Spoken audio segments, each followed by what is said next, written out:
What's going on, guys? Welcome back to the Vintage New Jersey podcast, where we uncover stories hiding behind towns that we think we know. Today, we're going to be heading to a place that I've personally been super interested in lately. It's Lakewood, New Jersey.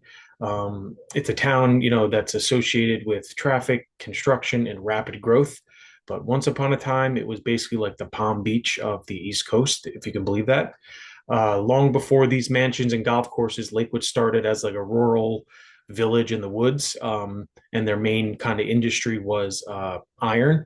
The Bergen Iron Works began in the 1800s, and that didn't last too long. That kind of faded out, and then another opportunity arose.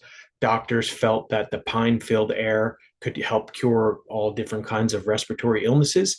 So, with that kind of philosophy, people came to Lakewood for their health in droves. And honestly, it helped lay the foundation for something much bigger. By the late 1800s, Lakewood reinvented itself from that small little, pine village to a luxurious winter escape for the ultra wealthy. The names that showed up here weren't just wealthy people; they were American royalty. I mean, you had John D. Rockefeller, the Vanderbilts, the Astors. Rockefeller actually owned a winter estate in Lakewood, and spent his winter months here, and it's now a part of the Ocean County Park system. I mean, I think a lot of it's been torn down, but there's still some of the bones there. And when Rockefeller picked the vacation spot, the world noticed.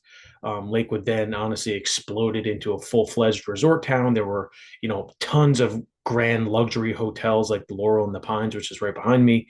There were pine-covered carriage roads, and also one of the nation's earliest major golf clubs. Uh, Special trains even ran from New York and Philadelphia to bring guests directly to these hotels. So for a moment in time, Lakewood was one of the most fashionable winter destinations in the entire country. Lakewood played a major role in early American golf culture through the Lakewood Country Club, which is still there today. I played there a few times. And this track, it attracted presidents, celebrities, and industrialists to this small town. Newspapers in the early 1900s described Lakewood as the most elegant winter colony north of the Carolina coasts. The town looked like a Gilded Age postcards. I mean, there was horse-drawn carriages everywhere, formal dinners, massive dome-topped hotels with glowing, newly found electric. So it was just like it was ahead of its time.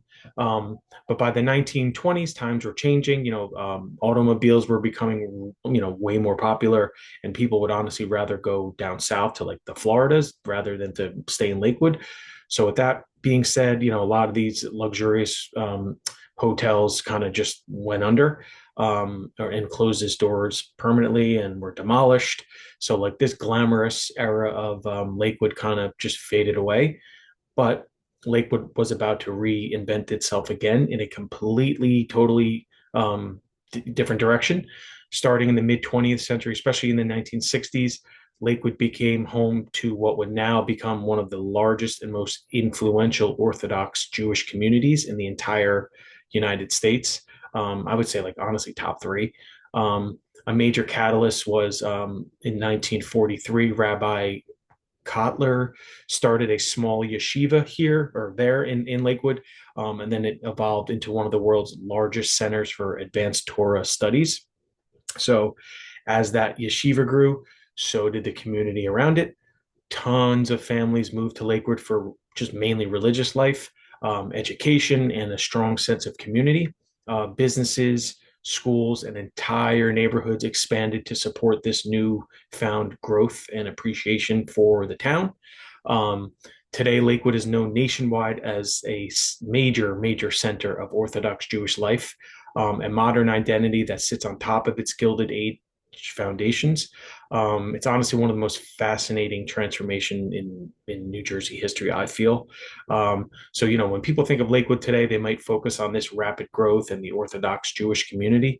But if you really look around, you could definitely see um, what once was. It was once this luxurious, high end town, and a healing destination for many people. And honestly, it was America's winter playground for the wealthiest, which is crazy to think about. and then now how it's changed into the most important Jewish communities in the entire country. Honestly, the more I dig into Lakewood, the more I realize how much history is hiding there. I definitely want to do some more, maybe like vlogging, where I kind of walk down Main Street and look at all the old shops. I think the Strand Theater is still there, which was built in like the 1920s. So it's still got some amazing history there that I definitely want to uncover. Um, it's gotten a bad rap over the past few years, but it's an awesome little town that has a ton of history. Uh, Thank you for listening. I appreciate all the comments and the likes and the follows. Please feel free to share, leave more comments, and I'll be back with another episode soon. Thanks.